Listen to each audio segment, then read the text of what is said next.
that she misled the American people over and over and over again while under federal investigation.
When do we beat Mexico at the border? They're laughing at us, at our stupidity.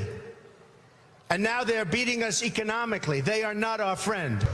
In the absence of the truth, bullcrap prevails. So here come the truth, jokers. Look at what's been going on. All the people are coming out, the dang Walking Dead. You know, the people who don't pay attention to politics until the election cycle comes around. And they get so emotional. They get all into it, and, you know, they pick their sides and they fight against each other. But in reality, they ain't getting nowhere with it. So you're falling for the little racist angle. You're fighting each other. You're ripping up the signs. And, oh yeah, let me go to this. This is something here.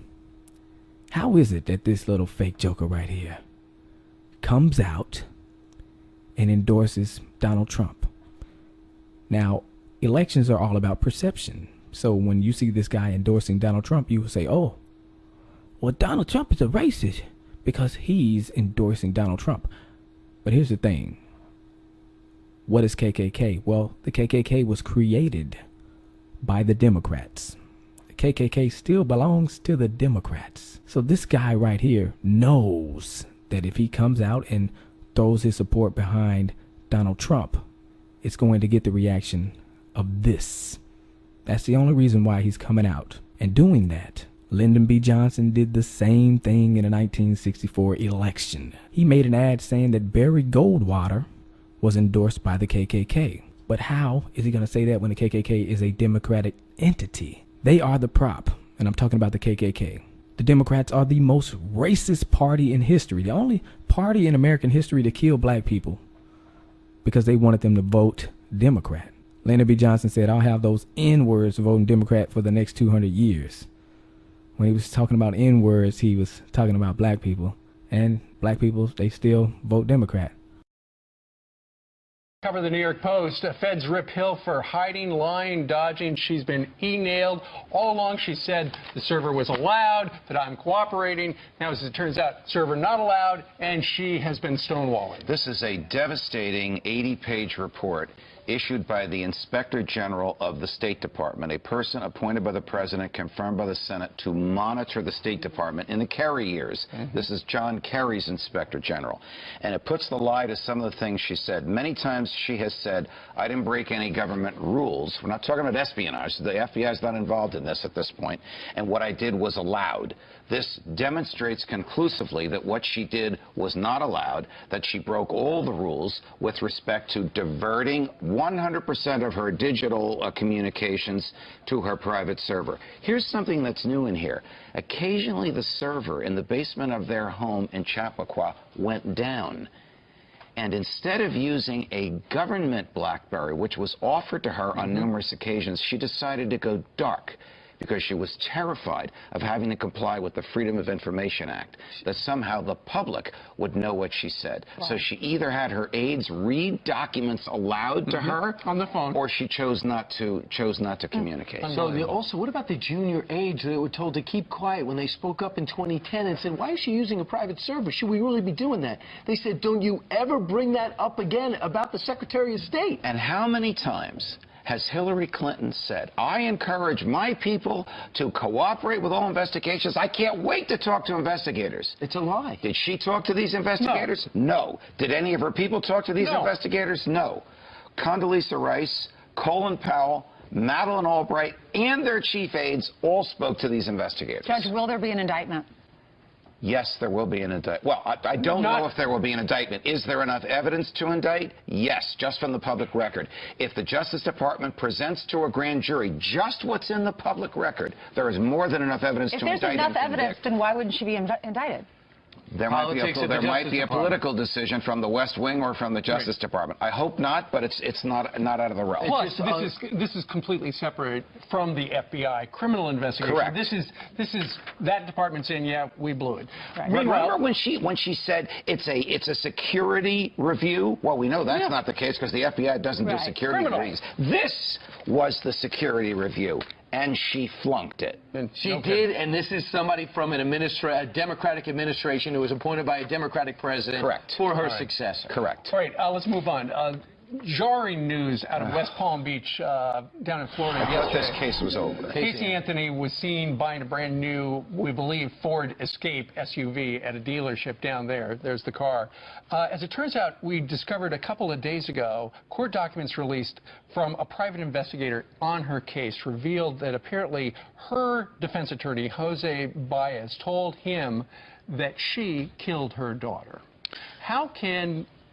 It's interesting stuff, but isn't this guy, even a private investigator, bound by the rules where he's got to keep quiet? Yes. So here's how this comes out. Casey Anthony has filed for bankruptcy, and yet she was seen buying an automobile, presumably for cash. So one of her creditors is this investigator who was hired by her lawyer, Jose Baez, who was here many times in that era when this crazy case was... Right, when this case was being tried. And in the course of him saying, she owes me money, why is she out buying a car? He told the court how, in his opinion, she paid her legal fees. Which was? Sexual favors. To Mr. Baez. Now, if that's true, it's a profound violation of legal ethics, and he'll have to answer for that. On the other hand... what about murder, though? Well, on the other hand... he cannot reveal what he learns about a case. When a lawyer is representing a client and hires people to help him, secretaries, clerks, investigators, those people are bound by the same attorney-client privilege as the lawyer. Now, Ainsley asked a great question during the break. Do defendants who are truly guilty admit it to their lawyers? They don't, because they don't trust that the attorney-client privilege will be upheld. This is an example of that. Right. Well, he's saying not only did she admit to murdering her daughter, but said the body was found, according to him, that the body will be found in a marsh area. Yeah, and let's find it before anybody else finds it. Exactly. And then also that she paid him in sexual favors. Right. This is obviously a very, very angry person who now has jeopardized his own PI, private investigator license. Because she owes him money? Yes. Yes, by violating these rules, he may lose his own license to be a private investigator. And does he have to show receipts that he actually got paid? Or is he, I mean, how do they find out if this is just hearsay? Well, he will show that he delivered bills to Mr. Baez, and Mr. Baez says, I'm not paying you, she is, and that the bills are unpaid. Then the court will take some of her assets. It's a bankruptcy case, including this car that she's now buying. How is she buying a car? That's what started all this. Exactly. If she hadn't bought the car, or if the local news hadn't shown her buying the car, we probably wouldn't be talking about this. Apparently, Mr. Baez did not respond for a request for comment. Not surprising. Not surprising. Sorry, Judge. And I guess that's where she lives now. This all happened in Orlando. Figuratively and literally, Brian. All right. You're Thanks, right Judge. on both counts, Mr. Kilmeade. All right. Judge, thank you. You're welcome. So let's bring in senior judicial analyst Judge Andrew Napolitano, who has just had a chance to go through some of the initial information that we're getting here. How big a deal is it? I think it's huge. I think it goes to the heart. It disputes the heart of Mrs. Clinton's defense. The heart of her defense was that she complied with all State Department regulations and that what the FBI has been doing is just a security review.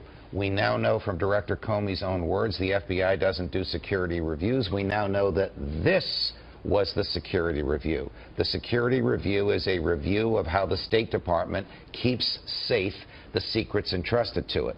And Mrs. Clinton flunked that review, according to this State Department report that came out this morning. What did she do wrong?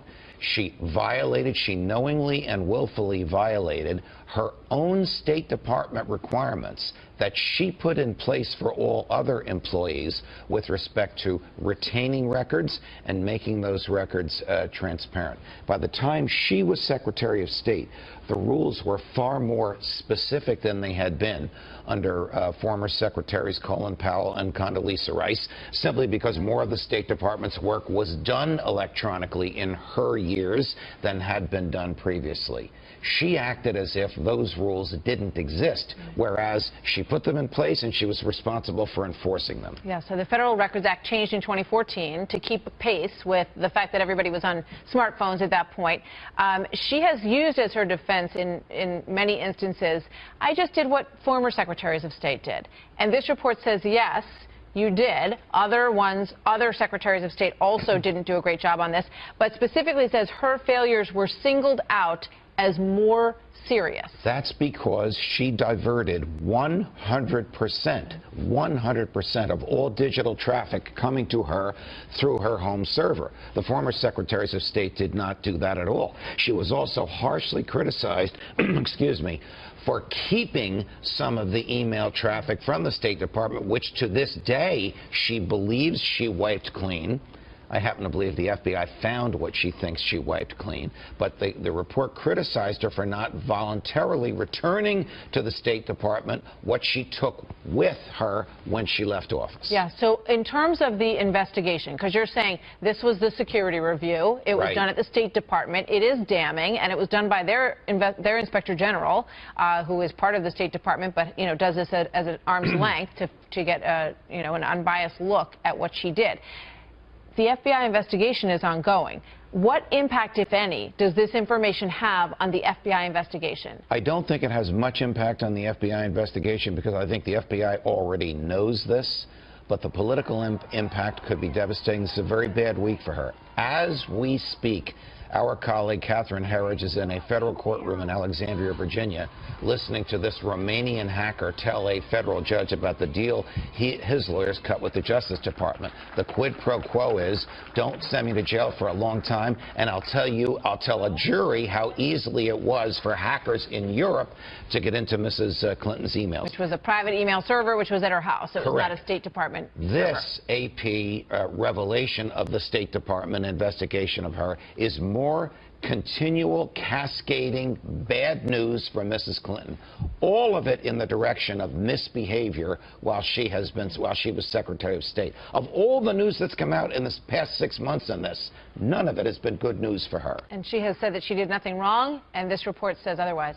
This report directly contradicts that. Yeah. Judge, thank you. Great having you here today.